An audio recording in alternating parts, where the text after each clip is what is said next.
Dan bahkan konsep yang ada saat ini tahun 2025 ini kan terus dilakukan pembangunan di mana arahnya adalah bagaimana kita membangun batalion teritorial pembangunan.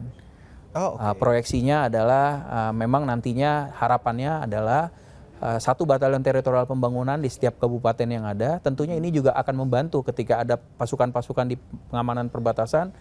Ada batalion teritorial pembangunan yang juga bukan hanya untuk tempur, tapi mereka juga berinteraksi dengan masyarakat, membangun karena mereka juga dilengkapi dengan kemampuan pertanian, perikanan, kemudian konstruksi, kesehatan. Namun intinya adalah satuan tempur, mereka adalah pelengkap, tujuannya untuk logistik.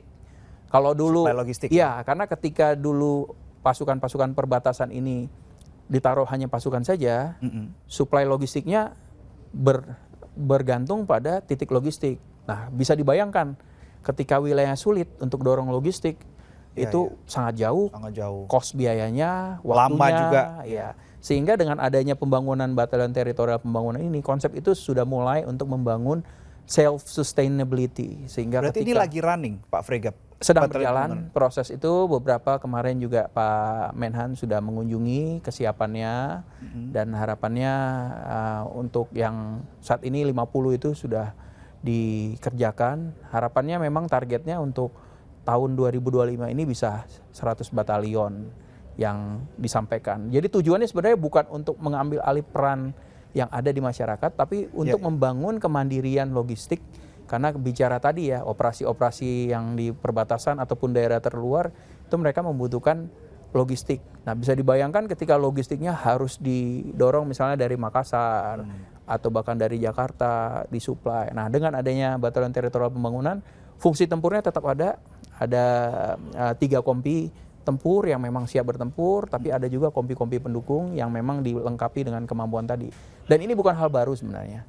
Di Vietnam pun juga sudah ada pengembangan satuan seperti ini, dan sudah teruji mereka ketika bertempur dengan salah satu negara besar, ternyata mereka bisa berperang. Nah, memang kita tidak berharap berperang di negara manapun, kita berharap semuanya bisa dilakukan pendekatan secara diplomatis, karena saat ini kita butuh untuk membangun visi pemerintah di bawah Presiden Prabowo adalah bagaimana membangun kesejahteraan.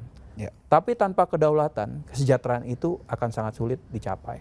Tanpa pertahanan yang kuat, kita tidak bisa untuk membendung ancaman-ancaman yang ingin mengganggu kedaulatan kita, keutuhan wilayah kita, bahkan keselamatan bangsa. Jadi ini sangat bertalian, dan tentunya publik, masyarakat luas harus melihat di mana benang merahnya. Karena seringkali kan begitu melihat, oh ini tentara mau apa nih, membangun batalion di semua wilayah. Ini tujuannya sebenarnya mulia, karena tadi bicara logistik, ketika nanti sudah ada kemandirian secara logistik, batalion itu bahkan bisa menjadi salah satu kontributor juga kepada ekonomi lokal.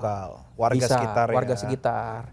Dan ini dibangun bukan karena program yang memang tiba-tiba muncul, tapi kita juga melakukan kajian beberapa negara, salah satunya yang saya sampaikan tadi ada Vietnam yang memang sudah teruji.